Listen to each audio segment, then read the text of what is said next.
Institute for Global Affairs. I had the fortune to be in his intermediate macroeconomics class last spring. Among the economics professors at Wellesley, Professor Joyce is infamous for cold calling. I took his class knowing this, but not really sure what it meant. To prepare you, I suggest that you pay very close attention during his lecture, because you never know if he's going to select you to answer a question. Professor Joyce was born and raised in Brooklyn, New York. He went to Georgetown University for undergraduate and earned a BSFS degree cum laude in international affairs. He continues education with a master's and PhD in economics from Boston University. Professor Joyce specializes in international macroeconomics with a special focus on the policies and programs of the International Monetary Fund. He has published many articles in renowned journals and is currently finishing a book on the International Monetary Fund and the global financial crisis. In addition, he has held visiting positions at Harvard Center for International Affairs, the Brookings Institution, the Federal Reserve Bank of Boston, and the IMF. He has dedicated the last 30 years to teaching at Wellesley. I can tell you from experience that he brings his vast knowledge and unequaled enthusiasm for teaching to the classroom. As of next week, Professor Joyce will be married to his wife for 21 years, with whom he has 2 brilliant daughters attending Wellesley High School. He reads poems weekly to his classes and loves dark chocolate. To conclude, I would like to share a quote from Professor Joyce's paper, Globalization and International Development, Critical Issues in the 21st Century. Globalization also has direct effects on economic activity, which affects the incidence of poverty. Although the channels of transmission are not fully understood, globalization can, however, be better managed to benefit the poor. And now I have the honor to present to you Professor Joseph Joyce. You put the gun, I have this one. Thank you very much for a very nice introduction, far better than I deserve. One postscript, because Catherine was speaking before me, when I was at Boston University, David Morris was on the faculty. And so I know David from those days when he was a professor at BU.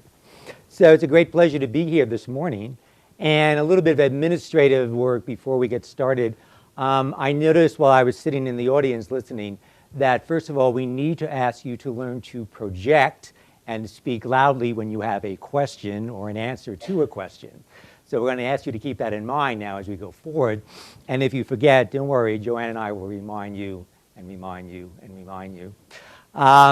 Second point is that there were indeed, not surprisingly, a lot of very good questions this morning. And unfortunately, Catherine wasn't able to get to all of them.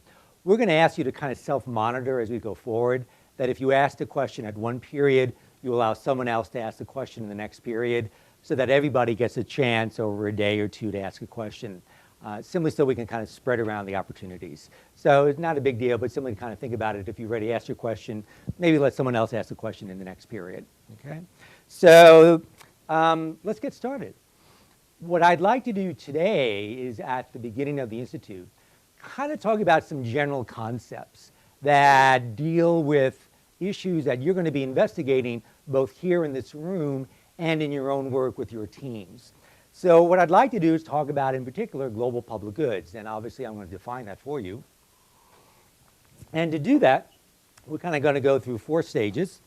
I'm going to give you a very, very rough overview of globalization, just so you kind of understand the background of some terms. I'm going to talk about some of the main challenges to globalization.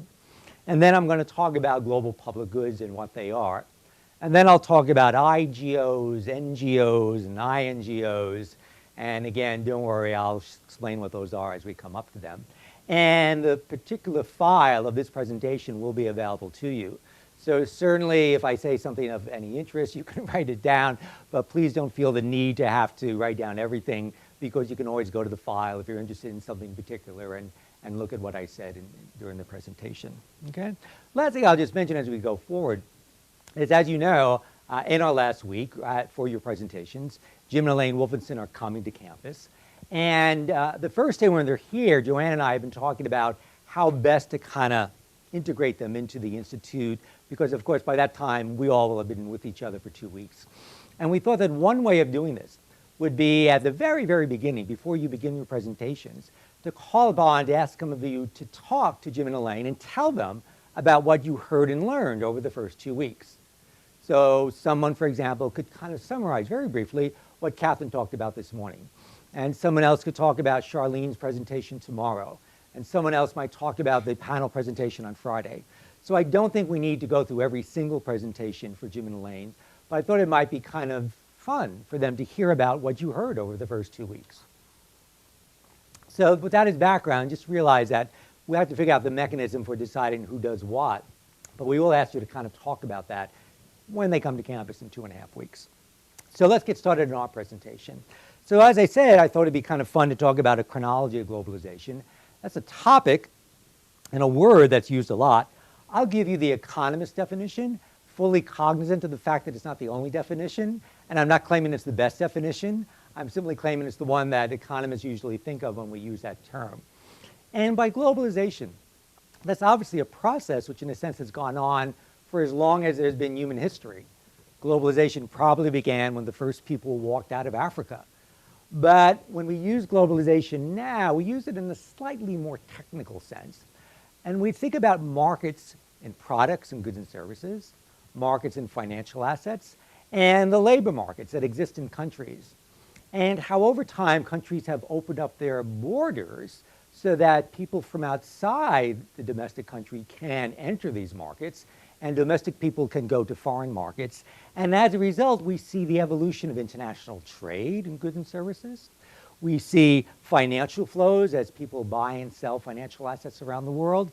And we see workers travel to jobs in other countries. So that's a definition of globalization. It's the opening up of different types of markets, not just in goods, but in finance and in workers as well. And as a result of that, if all barriers are removed, then what you might see over time is a sort of convergence, so that the price of goods become more equal across countries, so that the rate of return on financial assets become a little more similar across different countries, and that even wages begin to approach over a long, long period of time each other. Again, notice the word if is in italics. We certainly are not in a world in which all barriers are removed, and don't know if we'll ever arrive there. In fact, globalization very much is a process. Sometimes it goes forwards, but sometimes it goes back. So it's not a very simple linear thing which simply advances in every period. So to kind of give you a sense of that process, I thought we might talk about the different stages of contemporary globalization. And we can begin in the period of 1870s, which is when most people think that globalization began to become a factor in terms of contemporary times. And so I thought I'd start off with a photograph that very much illustrates why we think globalization began to emerge in the mid and late 19th century. So I want you to look at that photograph. And I know many of you took US history when you were in high school. So I know you've seen this photograph before, you read about it. So Melanie, please explain to the class what you're looking at.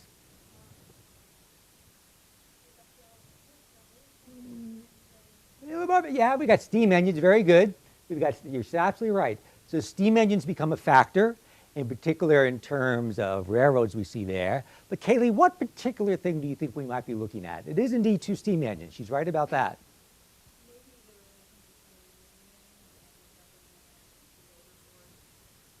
So indeed we have workers and we see them, but I'll give you a hint, they're celebrating. Some guys are shaking hands. That's a champagne bottle, by the way, in the middle. So this is a very, very, very precise moment in time. Zoe? It is the merger of the mighty Union Pacific that came west from the Missouri River and the mighty Central Pacific Railroads that came east from Sacramento. And in 1869, they joined in Promontory Point, Utah, and they did the last spike of the Intercontinental Railroads. That's exactly what it is, and that's what they're celebrating. So indeed, Melanie is right. We did have steam engines, and indeed we had railroads. And once these railroads were built, they allowed people to travel much, much more quickly than they ever did before, obviously, which meant that really big geographic areas, such as the United States, Canada, Argentina, Russia, around the world, very large countries, all of a sudden became a little more manageable in terms of travel. So people could travel across these countries more easily, and farmers and manufacturers could ship their goods as well. And when they shipped their goods across the countries, they could sometimes ship them to the coast, where in turn they could then put them on steamships, because now steamships become important, which means that all of a sudden commerce across countries becomes a lot easier. And so farmers from North and South America could send their goods to Europe, for example, and people from Europe could migrate to North and South America much more easily than they ever did before. So clearly one of the things that's going on is that travel is becoming more easy, travel for people, travel for goods and services. Okay? And if you were worried about your friends who were traveling, or if you were worried about whether or not your products were showing up in Liverpool or wherever you were sending them, you could find out how things were going. How? By sending a message through the Atlantic cable. And so you see a picture of the workers who are laying the transatlantic cable during this period, which enabled communications to go from a matter of weeks to minutes. And you can imagine what a revolution that was. In some ways, I think it might have been even a greater revolution than email was for us, because we were used to telephoning people. Well, now we get on a keyboard. But can you imagine from going from writing a letter that took weeks to go across the ocean to picking up a telegraph or a telephone and sending a message much more quickly? So the globalization of the 1870s, it becomes a period where we see great improvements in transportation and in communications. And as a result of that, we see explosive growth in the amount of trade in goods and services. So GDP is simply a measurement of the total output of a country. Exports, of course, you can guess, are simply the goods that are sold outside a country. And exports become a bigger and bigger part of world output, going from 4.5% to 8% between 1870 and 1913. It's also the era of what's called the gold standard. And the gold standard simply refers to the period when central banks, the Bank of England, for example, would agree to sell gold, to exchange gold for their own currency. And it wasn't just the Bank of England, it was banks in other countries as well, which meant that if you were an investor in one country, you could give up your paper currency for gold, ship it to a foreign country, buy the domestic currency, invest it there for some period of time, and then reverse the transaction knowing exactly how much your currency would be worth, because you had assurances from the central banks that they would exchange it for gold. So that made investors more confident, and therefore they were more willing to send their money outside their own country to other countries. And so Europe, and in particular Britain, became willing to invest in the emerging markets. And in this period, the emerging markets were, of course, the United States and Canada or Australia. We were the ones who were the new countries where we would attract savings from the rest of the world. It's also the period of immigration. And so I mentioned, for example, the great migration out of Europe to North and South America, also Australia. But that's not the only immigration that's going on. We have migration out of China throughout the rest of Asia. We have migration out of India. And so all across the world, we see great increases in the flows of people. And as a result of all these changes in trade in goods, in money, in people, we see a fantastic increase in GDP, income per capita, from, and these are obviously estimates, $870 in 1970 to maybe $1,500 in 1913. So it kind of gives you an overview of what's going on in the world during this period. And I'll just mention that the most mighty power behind globalization is the United Kingdom. And they very much were behind the impetus in terms of increasing trade and financial flows around the world. So that's the first era of globalization. And of course, it comes to an end in 1914, and I'm sure you know why. It's because we have World War I. So World War I breaks out. It is a world war, by the way. Think about globalization from that perspective, not a happy one, but certainly an historic one. And now, as a result of this world war, governments clamp down on their borders. And so all of a sudden, you simply cannot send goods across borders. You can't send your money around the world. You can't travel around the world as easily to look for a new job. So globalization turns out not to be a one-way street, that in fact it can retreat. And it does during this period. The war comes to an end in the 1918, and we have this interwar period of 1918 to, I should have at the top of the slide, 1939. And during this period, there are attempts, particularly during the 1920s, to go back to where we were before 1914. But they're not very successful. There have been a lot of changes in the world, and countries find it difficult to reestablish the old regime that had existed before World War I. Then during the 1930s, of course, we have this great worldwide economic contraction. And as a result of that, economic activity slows down and begins to go into reverse.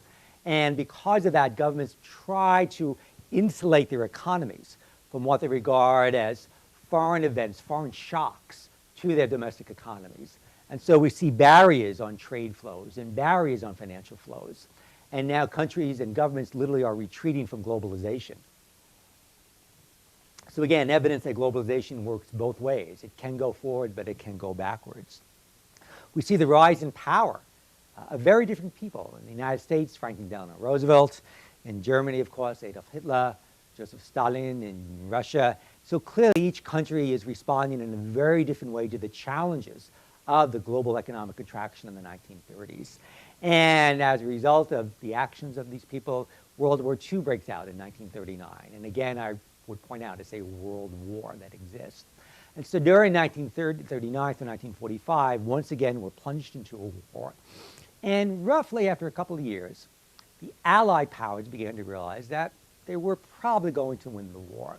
And so in the 1940s, in 1944, the Allied powers, particularly the United States and Britain, began to try to plan for a new order after the end of the war, whenever it finally came. And so we began to get ready for the second era of globalization, which begins in 1945. And it begins really in many ways in a conference room in New Hampshire at a resort called Bretton Woods. And Bretton Woods, it's still there to this day. It's a resort complex, very nice. And if you ever go and visit it, if you go into the main building on the first floor, they actually still have the room where the conference met. And there's one of these little velvet ropes, so you can't walk in the room and dirty it up or anything. And years ago, I dragged my family up there, and we all had to go to the Bretton Woods Resort because Daddy wanted to see the room where the conference was held. And there are photographs of me outside the room smiling. My children were bored out of their minds. But that room is still there, and it's when the Allied powers met in 1944 to try to figure out how they could avoid going back to the chaos of the 1930s. So they evolved what was called the Bretton Woods Order. And the Bretton Woods Order was based on some very particular set of agreements amongst countries. In order to avoid going back to the chaos of the 1930s, they first of all agreed to try to roll back many of the trade barriers they had enacted in the 1930s. And so they agreed to try to bring international trade back. And indeed, during this period now, which followed World War II, up to 1973, world exports begin to really rise, and rise very quickly, 8% a year. They also agreed to have fixed exchange rates. Not quite the gold standard, but in some ways like it, in the sense that now central banks would agree to buy and sell foreign currencies at a fixed rate. So if you wanted to go to Britain, you knew, for example, how much your French francs or US dollars or whatever currency you had would buy, and you knew a month, a year from now, if you went back the other way, how much it would cost you to get your own domestic currency. You knew that. And so again, it gave you a certain amount of confidence in terms of investing your money around the world. In addition, having just come from this period where there were all these volatile capital flows, the countries, the governments that began to agree that they would impose controls on capital flows so that money simply could not jump from country to country. As a result of those agreements, we see that there are very few financial crises during the period of the late 40s, 50s, 60s, up to 1973. As a result, we now have another age of growth, what's been called the golden age of growth. In particular, we see it in Western Europe, the United States, and Japan. Okay? Yes? Much louder. Thank you. Yes, I should, because that is a technical jargon word that I should have mentioned to you. So if you want to invest your money in another country, we usually just assume that we can buy the foreign currency and simply buy stocks or bonds, for example, let's say Switzerland. So if you and I wanted to invest some money in Switzerland, you know, we have to do a little homework about how to do it, but that we would be able to buy, for example, stocks in Swiss companies or bonds issued by Swiss companies. Not all countries permit that. And in particular, during this period, countries' governments would have regulations over what foreigners could and could not do. And among the regulations would be prohibitions against, for example, allowing foreigners to buy stocks of domestic companies within your country. Similarly, there could be restrictions on your own people, restrictions on their ability to take their money and to invest in another country. So that's what I meant by controls. It's a form of government regulation. I'm going to come back to it and mention some more words about it, but that literally is what it is. Okay? Any other questions about the jargon on the screen? Yeah, going off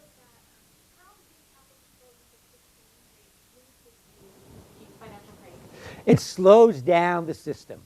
We're going to talk in a couple of minutes about what happened after 1973, but things became a lot more rapid after 1973. Money could go and enter different countries, and by so doing, by going to countries where the financial markets were not very developed, they could then, in a sense, almost overwhelm the local markets, and then when they left, could really cause great volatility.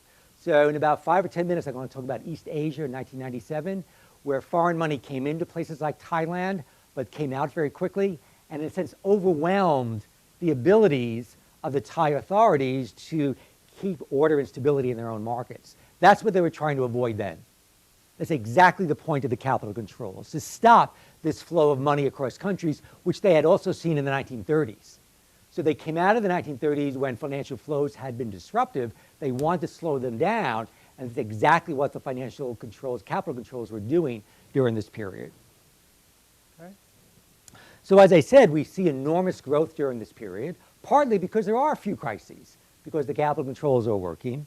And I'll just mention that we have a new hegemonic power, and that, of course, is the United States, which comes out of the World War II with obviously the biggest economy, the largest economy, and continues to exert control during much of this period.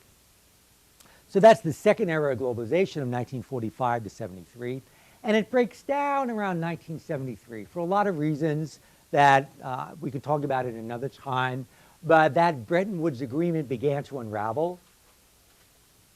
Countries became less willing to fix the value of their exchange rates, and so that was part of the breakdown. Capital controls began to be evaded. People figured out ways to get around capital controls. So in 1973, those agreements break down, and we no longer have the world of Bretton Woods. And we have a new order, which I'm going to make an argument to you this morning, lasts until about 2008. And I'll explain why I choose that particular date. And as an example of this new era, we have a container ship. Now that may look like a rather mundane thing to put up on a slide, but I will argue that container ships are very, very, very important.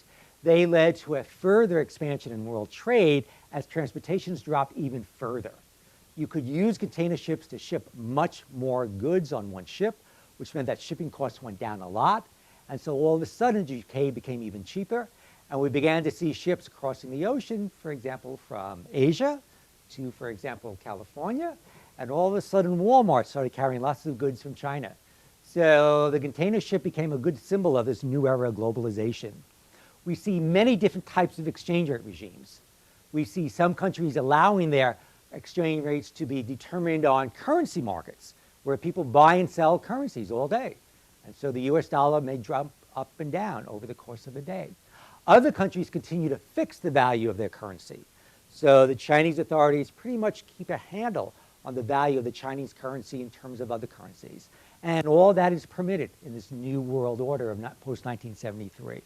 We see that many countries, starting with the United States, then going to Europe, but other countries as well, begin to liberalize international capital. And so now we can invest money in Switzerland if we are United States citizens, and it is Switzerland we're talking about. But we can't do it in China, at least not as easily. So you see a mixture of different types of rules around the world. And growth becomes much more widespread. And we begin to see economies growing by rates that if you had told us in the early 1970s, we would see China rise by 10% a year, year after year after year, I would have told you that that was science fiction. It simply couldn't happen. If you told me that India would be right behind them with growth of 8% year after year by the 1990s, again, economists would have said, no, no, no, you don't understand. It's much more complicated than that. But we see it. And so we see world per capita GDP rising again, up to $6,500 in 2003. And now the growth is a little more widespread around the world. And we see growth in East Asia and in South Asia. But we also see financial crises. Remember I said that capital controls were being lifted off and money could begin to flow. And now we do indeed begin to see more financial crises, and these are big crises. These are events that affect not just the country where they take place, but the entire region, and in some places other regions as well.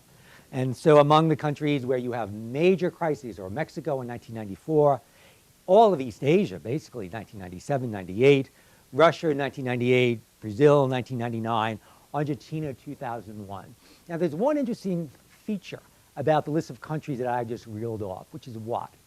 think about the countries I just mentioned and tell me something about them collectively. They're obviously not the same. There are many differences amongst them, but there's some interesting similarities. Aisley? Some, but certainly not all. So no, it wouldn't be that they're former communists. Anyone else? What might be kind of a connecting link amongst them? So these are countries which indeed are evolving out of what might be called the poor country, lower income status to higher advanced income status. And therefore, Gina, the jargon is that they are emerging markets, or if you like, middle income. So what we see during the 1990s is this stratification. You have the poorest countries that Catherine were talking about in places like Sub-Saharan Africa, but also Central Asia, Central America. At the opposite end, you have the advanced economies, particularly the G7, which are the United States, Japan, Canada, and 4 European countries. And these are the advanced economies who don't have these big financial crises. And then you have this emerging market group. And they are the countries that are indeed growing, no question about that. They're attracting foreign money, and they're allowing foreign money to come in. But every once in a while, things go bad and things blow up. And so they have recurring financial crises. So that was the way that we, in a sense, that was the story we told ourselves. There are 3 types of countries. The advanced, and they're doing so well they don't need any help. The emerging markets, they're coming along. They're better, but they got a ways to go. And then there are poorest countries who are aspiring to be emerging markets. Okay? And then comes 2008-09. And all of a sudden, that worldview turns upside down, because it turns out that advanced economies can have financial crises as well. Oh my God, can we have financial crises? The mother of all financial crises begins not in Mexico, not in East Asia, but in Wall Street, United States. And so we have this enormous financial crisis, starts in Wall Street, United States, spreads to Western Europe, the bigger advanced economies I talked about, of France, Britain, Germany. Their financial systems get caught up as well. And so clearly it becomes something's going on here. And so I use 2008-09 as my transition to what I am suggesting is going to be a 4th era of globalization. And we have no idea how long it'll last. And so as a photo to kind of get you used to it, I have 20 people waving hello at you. And those 20 people are the presidents and prime ministers and chief executives of what is called the G20. So what's happened, of course, is that we've had the rise of the emerging markets. And in fact, in 2012, which, by the way, is the new year, I'm not sure emerging is the word to use for them. I think they've kind of emerged. And we now have countries like China and Brazil and India and Russia who clearly have grown enormously in the last decades and now are quite willing to sit at the same table as the G7 countries. And in the upper income countries, we begin to see problems of higher debt. So obviously, you pick up the paper, you read about Greece, you read about Ireland, you read about Portugal.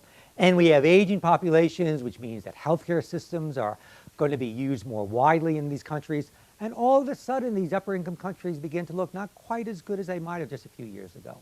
Let me stop and take a question. Well, that's the new term, and so you're absolutely right that just in the last year or so, what had been the BRIC countries have become the BRICS with an S on the end, and the S on the end now stands for South Africa. So I need to update my slides, and thank you for reminding me of that. I should have done that, okay? And she's absolutely correct. They now use the term BRICS. And the G7 are replaced by the G20, as I said, and the G20 include the 4 BRIC, but notice that in addition they include South Africa, as well as Argentina, Indonesia, South Korea, Turkey. And so now it's not just the G7 running the world economy, it's the G20. And there are countries outside the G20, by the way, who want to be included in that group as well. So it gets a little more complicated in terms of what's going on. And among the developments we've seen just in the last 2 years, and whether or not these are continued or not, I don't know. We're going to find out, obviously, is that now there's a sense that governments do need to play a larger role within economies than they thought they did just a little while ago. So now, at least in some of the BRICS, in some of the G20 countries, more of an acceptance of governmental regulation in economies than we saw back in the 1990s when everybody was trying to deregulate their economies from government intervention. We do indeed more controls and regulations on financial flows. Okay? So now there's a sense that maybe the pendulum swung too far in the 1990s, maybe too much deregulation of capital controls, and now a number of countries are bringing back some amount of capital regulation, and so the pendulum is swinging back. By the way, notice that on that list of emerging markets that had financial crisis in the 1990s, two names you did not see were one, China, and two, in India.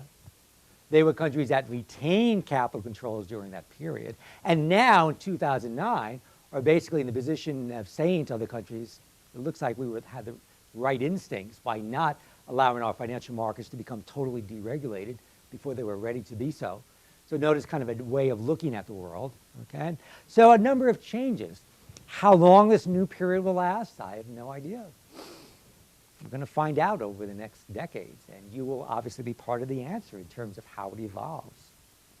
So that's a very brief overview of the challenges of globalization. I realize I've simplified, I've left out a lot of facts and everything, but at least it gives you a sense, I hope, of what globalization means usually when people throw that term around, what the history has been like, and most importantly, how it's not a simple linear process. It doesn't begin in 1870 with the steam engine and the telegraph and go bump, bump, bump, bump all the way to 2012. There are various detours along the way, and things change from period to period. And clearly we're finding out what the new period is going to be like. Okay? So the next thing I want to do is talk a little bit about the challenges to globalization, at least the challenges that we see today. And among the challenges, and this obviously follows very much out of what Catherine was mentioning this morning, is the inequality in the distribution of benefits. Some countries have done very, very well during the period of globalization, and other countries not so well. And so one way of trying to get a sense of that is to look at the disparity between income per capita in the richer countries at any point in time and income per capita in the poorest countries. And if you do that ratio, and again, take these estimates with a very large grain of salt, because clearly they are just estimates, but in 1870, when you looked at income per capita in what would have been the richest economies of Britain and the United States versus the poorest economies, the ratio would have been roughly 5 to 1. So the richer economies' GDP per capita 5 times higher on average than the poorest economies. That number grows over the 19th century, so that by 2003, it's more like 18 to 1. So have countries become more advanced in general? Yes. The countries who were very, very poor in 1870 are better off in 2003, but the disparity, the inequality, the difference between the top of the ladder and the bottom has gotten larger. Okay? Having said that, the latest figures are indeed for 2003. And I'm very curious to see when economists we have to catch up with the data, what the figures for 2008-09 are. Because we know that during this period, we're certain of this, there were enormous changes in the incidence of poverty in Asia, both East Asia and South Asia, reflecting the enormous growth in places like China and India. We know that Latin America in the last decade did a really, really good job with their macroeconomic policies.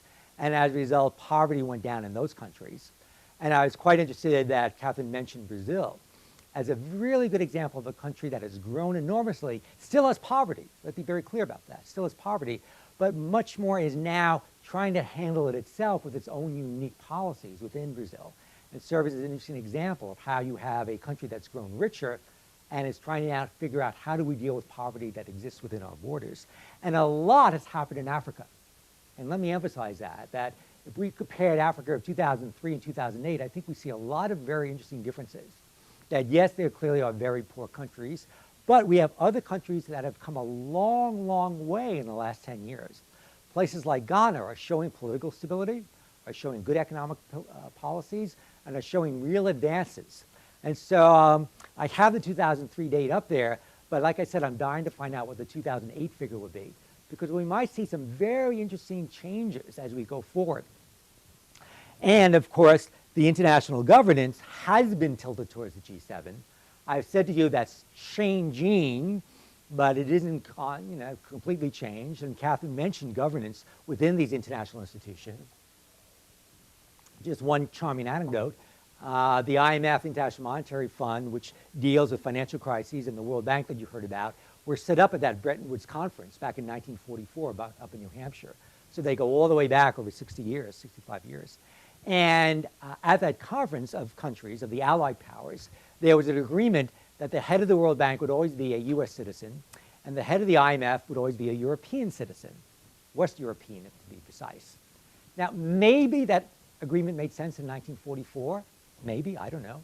But in 2012, it's a little hard to defend it. And yet, the head of the IMF is a French person, a French woman. That's good, that's diversity. But France, Western Europe, and the heads of the World Bank have always been US citizens as well, including Mr. Wolfowitz, who you will meet. So that's what I mean by we still have a ways to go on governance. We're still not quite there in terms of spreading the governance. So that's one challenge, okay? The second challenge goes back to the one that we were talking about previous, and that's the financial volatility. The volatility in asset prices, by which I mean stocks, bonds, things like that. And so we see that in the last couple of years in general, there's been a lot of jumping around within financial markets. We see financial flows across countries, and sometimes these grow and sometimes these are relaxed. And that's why, as I said, we have these concerns about financial volatility. Let me be clear, I'm not saying that financial flows are bad. In fact, foreign finance can be extraordinarily useful towards funding growth within a country. And so to the extent that foreign companies come into your country and they build factories and they hire people, that could be an enormously productive factor for your country. And you can really learn to adopt technology from other countries that is very useful, okay? But it can also lead to economic instability. So it really depends upon the type of foreign finance that we're talking about and whether or not there's some controls on it. And so there has been this instability in countries, okay? But as I said to you, not in China and India, because they've been much more cautious in terms of the type of foreign finance they allowed in. China certainly has allowed foreign companies into their country, but they very carefully vet who gets in and who doesn't get in. And they certainly are very reluctant to allow Chinese citizens to send their money outside Chinese borders to be invested outside. So there are some types of capital controls still remaining in these countries. So one challenge is, what is the right mix? You know, what is the right mix of controls and regulations that both allow foreign finance to come in and to promote growth, that would allow your own people to take advantage of foreign opportunities, and yet don't lead to instability because these flows become too rapid?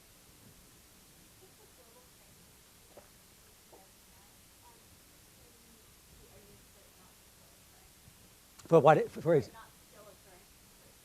So I would argue, I think that, I wouldn't argue, I would suggest that there was indeed this incredible worldwide contraction of economic activity following the fall of 2008, when in the United States primarily, but then Western Europe as well, all these banks and other financial firms began to collapse. There was all of a sudden a contraction of trade around the world, not just in those countries, during the late 2008, first half of 2009. By mid-late 2009, a lot of countries began growing again, okay? Particularly those countries, those BRICS countries began growing again, partly because they had very good economic policies. So China had a crisis. Their growth slowed down from 10 to maybe 7%. Man, President Obama would love to have 7% growth, okay? So that was their crisis. Things slowed down to 7%, but now they've come back up, as does other countries. What we've seen, however, is that there's almost like a bad residue of that crisis in Europe.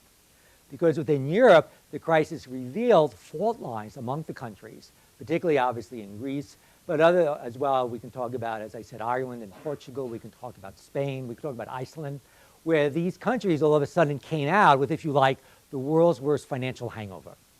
That they are feeling the effects of things that happened during this period.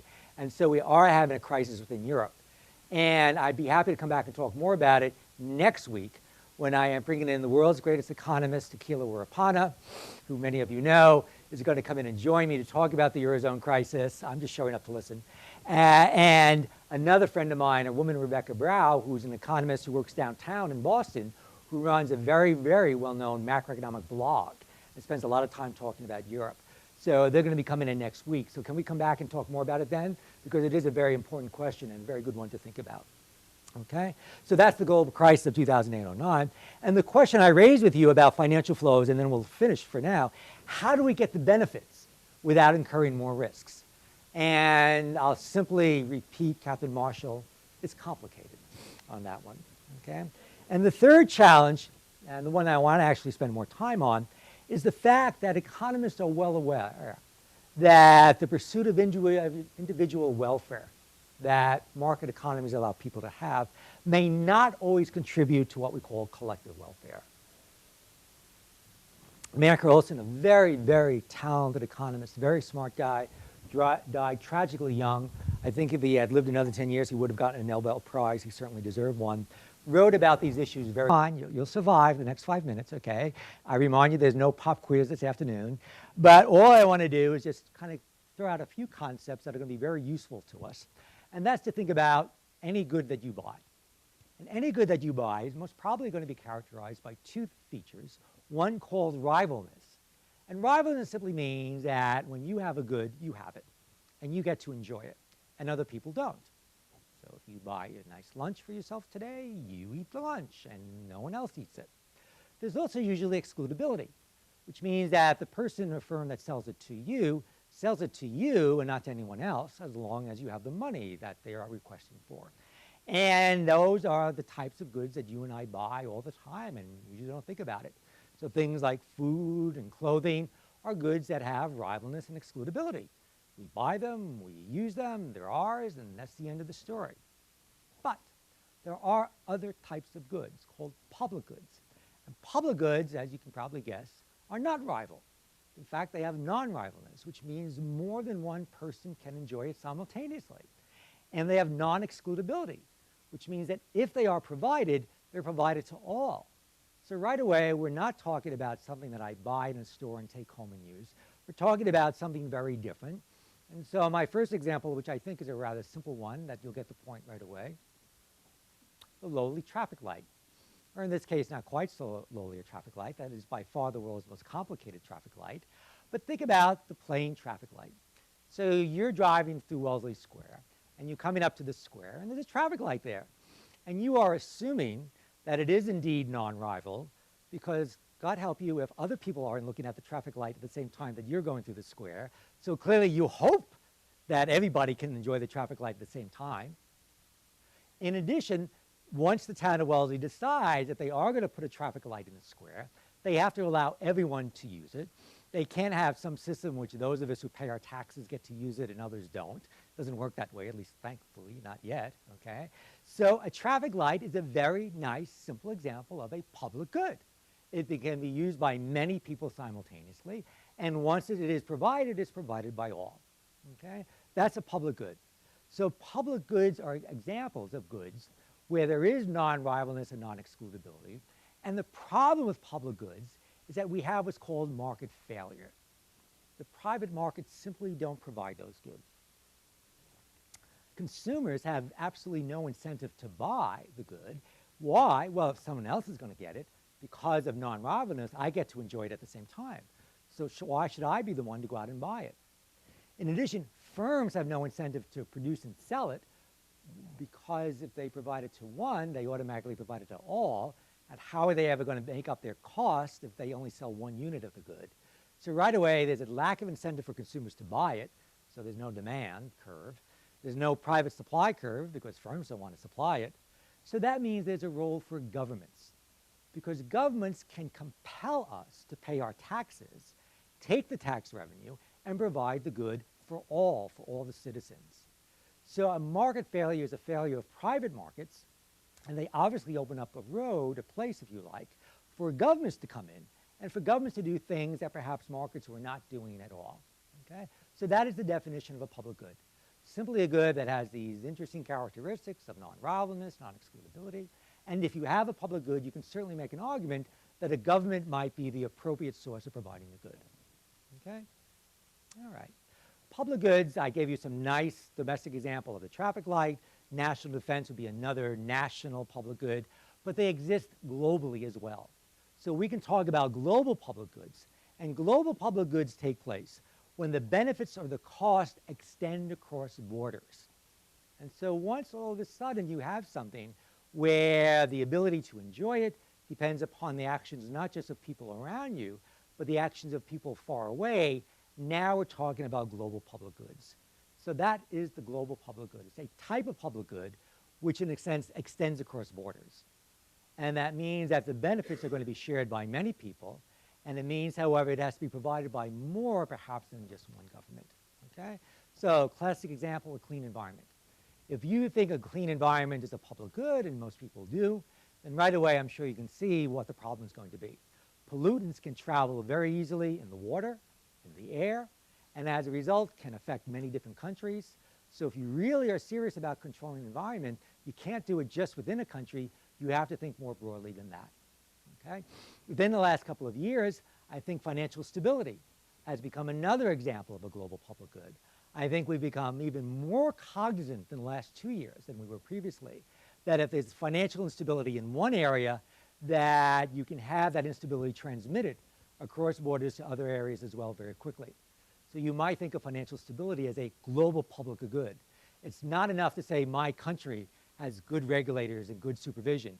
You need to be sure that other countries with whom you have some amount of financial flows also have some amount of proper regulation, supervision, stability, what have you. Public health, okay? One of the biggest movies of 2011 was the movie Contagion. So we know that things like avian flu are dangers in the sense that if you're really serious about controlling them, you can't just control them within your country and say, I've taken care of the problem, because unless you run a completely closed society, even more so than North Korea, which I guess is the world's most closed economy, you're always going to have some exposure to the rest of the world. So another example of a global public good, okay? So the topics that you are examining within your groups, many of those can be seen as types of global public goods. And I'd like you now to start thinking of those in those terms. And kind of thinking about, all right, so what does that mean for what we need to do in order to provide it?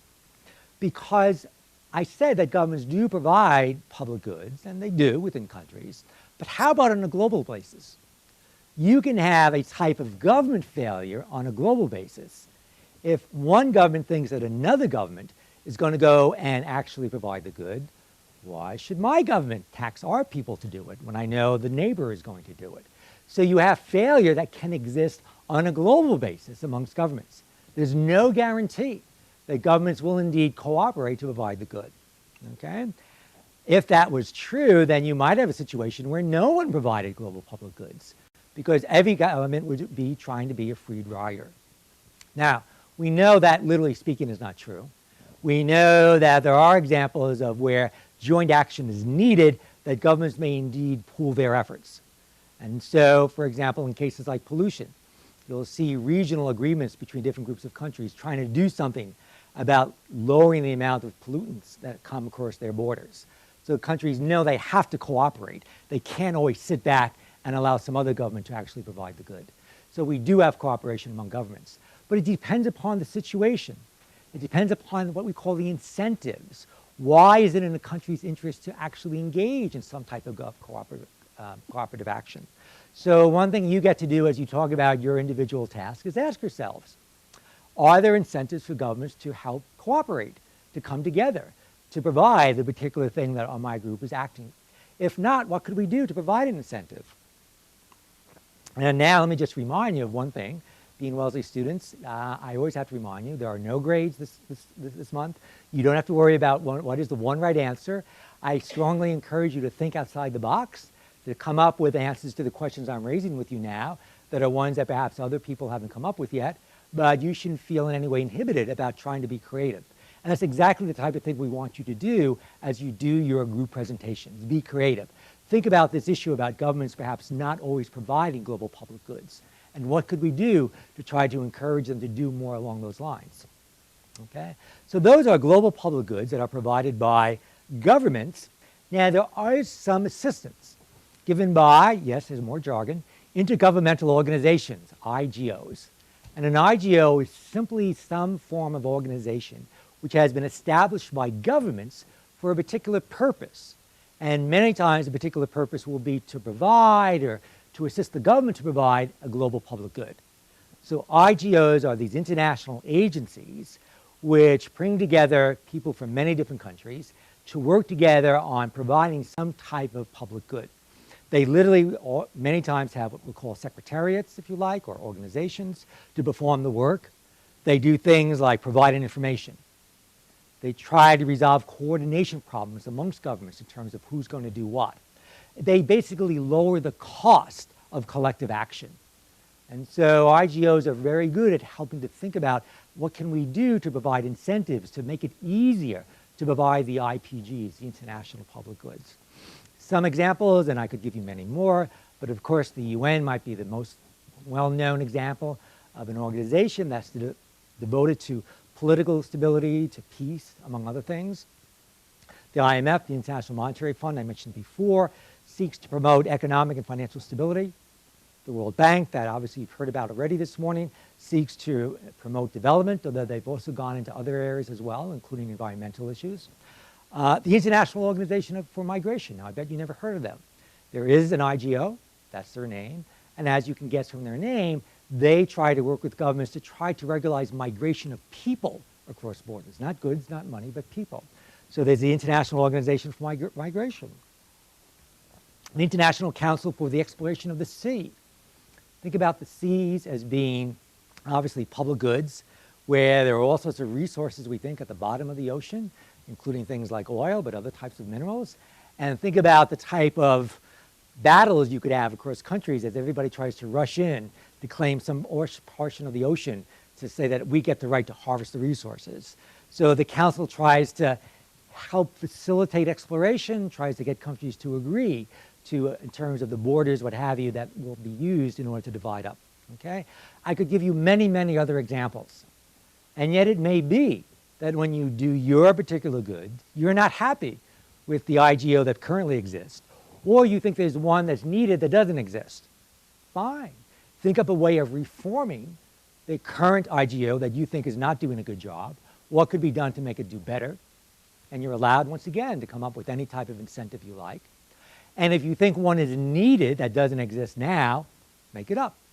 And simply talk about what such an organization would do, what would be the incentive for governments to join it, what would be the type of coordination things that could help facilitate, and don't be afraid, once again, to think outside the box. The fact that the organization doesn't exist today in no way should deter you from saying that one should exist, because clearly over time we do become more conscious of different types of goods, public goods, and we do see the need to have new types of organizations. And so you clearly can help think about the need for one along those lines. Yes? Excuse me? What exactly is required in the process of creating a new IGO? So if you had a plan for a new intergovernmental organization, you would have to go to a bunch of governments, convince them that this is a really good idea, they should be members, then get the governments, you'd have to start presumably with a small group. Bretton Woods had, I believe, 24 delegates back in 1944. And you'd have to start with a group of countries and get them to agree that this is something that would be useful for your government. And then once you hit some minimum number, you could then presumably allow the number to grow once other countries saw that it was a good thing to work. It would obviously be a very large sales job. I'm sure you guys could do it, but it would be a little bit of work to get governments to agree to sign on to this. But you have to basically show us in their own interest as well as collective interest in order to do it. So I wouldn't want you to worry too much about planning that aspect of it, but I would want you to, in a sense, design what a really good IGO might look like if you had one in mind. Esther? So usually they are taken by government. Now, Catherine can correct me. Whether or not there are any IGOs we could think of where, in a sense, the initiative came not from a government but from a private group. So I'm blanking out on them. I'm going to keep going because I want to come back to this. These are, let me emphasize, intergovernmental organizations. And so they are organizations of governments. The members are obviously the governments that help set it up. But now let's kind of keep going with your question, because you should also realize that there are other types of organizations which are not governmental, and those are NGOs, non-governmental organizations. And as soon as I say that, you go, oh, of course. These are collections of private individuals, right, who come together, and they are very involved with a particular issue. And they want to advance some policy goal. They want to advance some issue. Many times those issues may be public goods in the provision of it. And so maybe there's a group of people who feel that their government isn't doing enough in order to promote a particular public good. Fine, they band together and they start lobbying, they start pushing for it. International NGOs, INGOs, promote activities such as poverty reduction and environmental protection that have global scope, okay, but may not have strong support now among the national governments. And so an INGO is a group that feels very strongly that there's some type of goal we should be working towards, where there's insufficient effort by the governments and perhaps insufficient effort by the existing governmental organizations, and we need to kind of get them moving a little faster, okay? Sometimes the NGOs will work with the IGOs. They'll cooperate to pursue the objectives together. Sometimes they're a little more adversarial, and they'll go out and they'll criticize both the governments and the IGOs for not doing enough. And so you see a mix of different attitudes, which certainly makes working at the IGOs kind of interesting, because you'll be getting this type of criticism from outside the organization. Why isn't your organization doing more to promote poverty reduction, environmental issues, what have you? So some examples, and I'm sure you could provide many more. Amnesty International. So if anyone doesn't know what it is, someone explain what AI does with. Anyone? What does Amnesty International do? Anybody know? Anybody have any experience with them? Yes? You're just scratching. That's okay. I thought you were raising your hand. But then, would you explain what Amnesty does, if you know?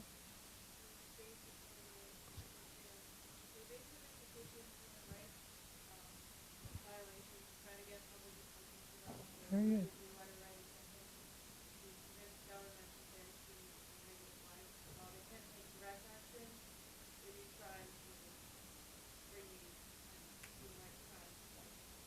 Very good. That's it exactly. So Amnesty International works to free prisoners, political prisoners in particular, in countries through a massive public action by people outside the countries, including letter writing campaigns.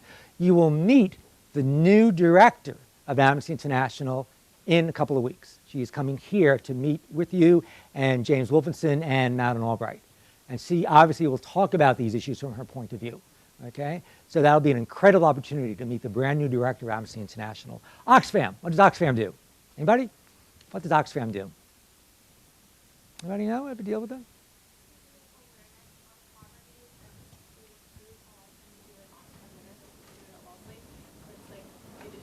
Louder. Much louder. Much louder.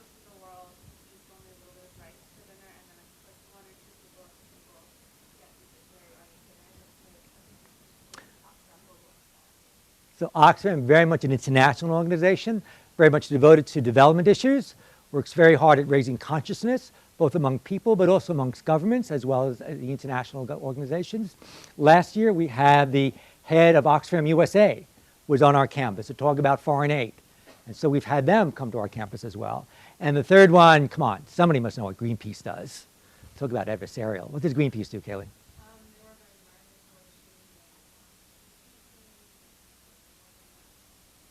And do you know what sort of things they actually do to achieve the things that you just said? Well, you see them everywhere standing on the street, asking you to sign up to save tigers. I know they do a lot of adversarial sort of blocking initiatives, or they'll, I think, out on the ocean and they'll be down there in their little boat saying, save the whales. They're not willing to go out on an edge. They do indeed will, among other things, they've done sending boats into nuclear testing zones in the South Pacific. And as she said, sending boats into areas where there's whaling ships coming in. So they're pretty direct here. They don't just sign petitions. They're willing to go out there and basically put themselves where they think they're needed to be done. So just examples of different types of organizations that take very different attitudes and do very different things. And if in your work, you think there's a need to rejuvenate an existing intergovernmental organization, INGO, or perhaps even to create a new one. Again, don't be afraid to come up with how you think such an organization would look like and the sort of things that it might do. And knowing Wellesley students, it wouldn't surprise me if when you graduated, you went out and started it. So those are the challenges of globalization that I wanted you to think about, okay? First of all, we know that national governments cannot, will not, whatever, solve all problems, all challenges. What is the role of intergovernmental organizations? Think about it in general. Think about it later on when Mr. Wolfenson comes to campus You can ask him, having been president of the World Bank, his views about these issues. Think about the role of national governments, when Madeleine Albright is here, by the way. Ask her from her perspective as a Secretary of State, what are the sort of obligations on a national government like the United States to do these things? What are the roles of non-governmental organizations? So ask the lady who comes, who's head of Amnesty, her views about, what are the boundaries? What should her organization be doing? What sort of things are best suited for other types of organizations, okay? What is the role of the private sector? Most certainly, we should be talking about them. And so the private sector is very conscious about these types of challenges that we're talking about and the sort of things that can be done. So one arm of the World Bank is the International Finance Corporation, and they work very hard to promote private investment in the poorer countries. So they clearly have a vision that the private sector can be involved as well. Social entrepreneurship that you heard about already this morning from Catherine, okay?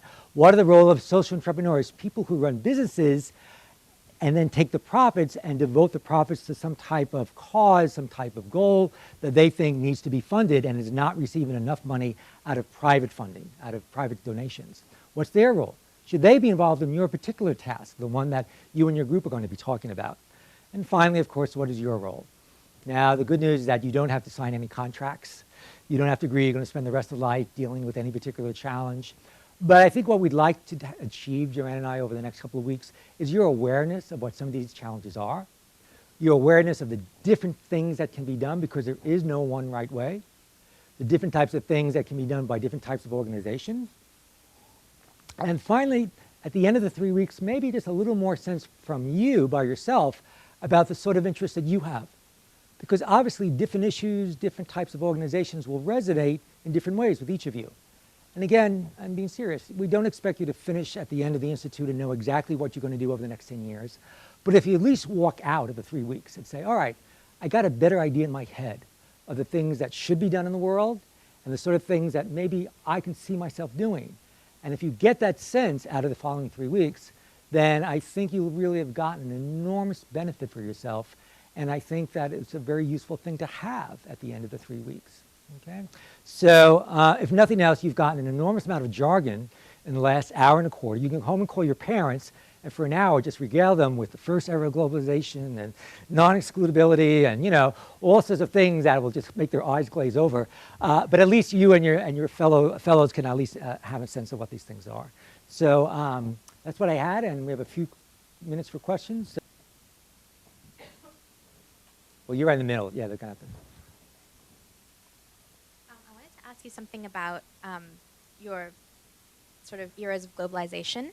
I wanted to ask about, so of course we have the emerging markets, BRICS, but I wanted to know what you think the role of the Middle Eastern markets have been, especially in the last maybe decade or so, when we can see that Saudi Arabia has been included in the G20 summit, and as well as like Qatar and Kuwait have some of the highest GDPs in the world, and like, how do you think that might change the scope of intergovernmental organizations in the future when the stance is potentially away from Western European influence and potentially moving more to Eastern and Middle Eastern markets?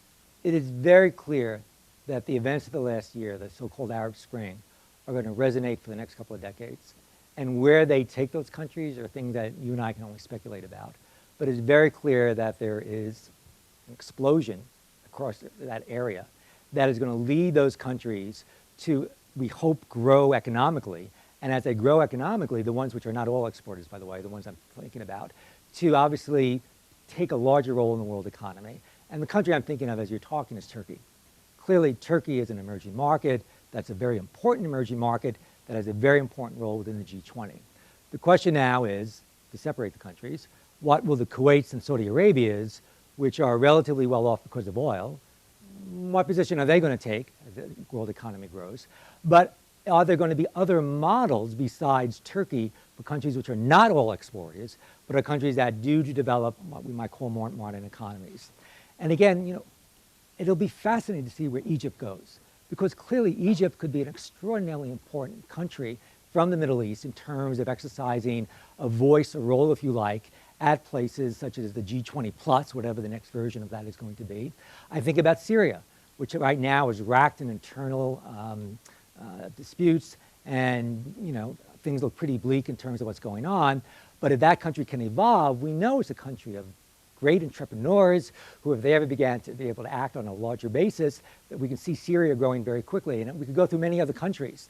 But my point simply being, the short answer is I don't know, but I know where to look, and I know where the potential is, and I know that many of these non-oil exporting countries may right now not have big economies in terms of GDP per capita, but they do have a lot of potential, and that in terms of human capital, there's an enormous amount of human capital in places like Egypt, that if they could ever tap, that the economies would begin to grow very, very quickly, and clearly that would transform the entire area and would affect the whole notion about international governance.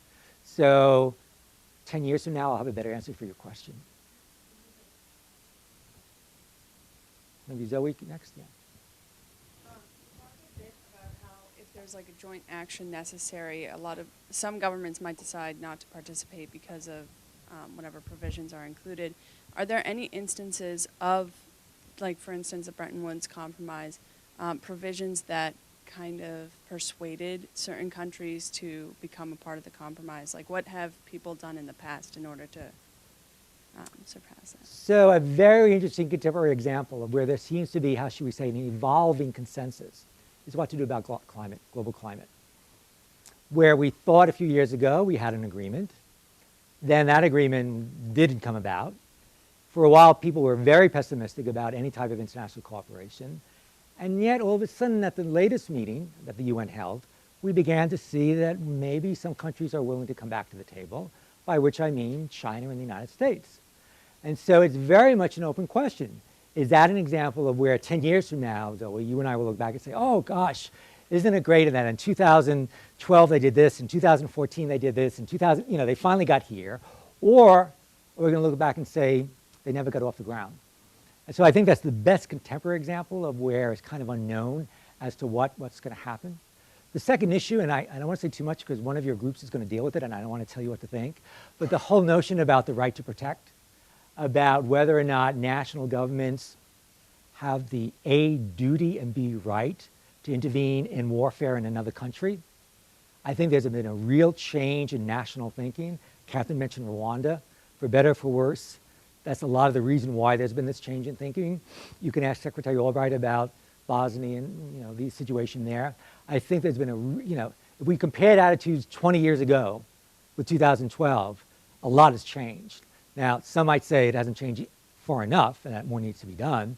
And I'll let the group who's going to talk about that kind of present that. But that would be my second example where I've seen in my lifetime an enormous change, and I suspect there'll be even more going forward.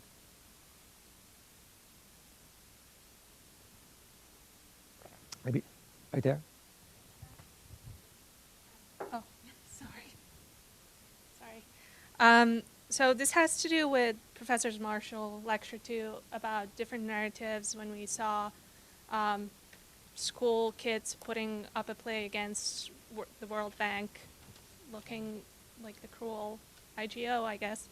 So I'm wondering, what do IGOs do to preserve their good reputations and preserve trust from different populations? So if it take, for example, Hungary today, where are other delinquent governments, I guess I could say that, who are willing to go against the IMF or the EU and lead populations to devastating economies?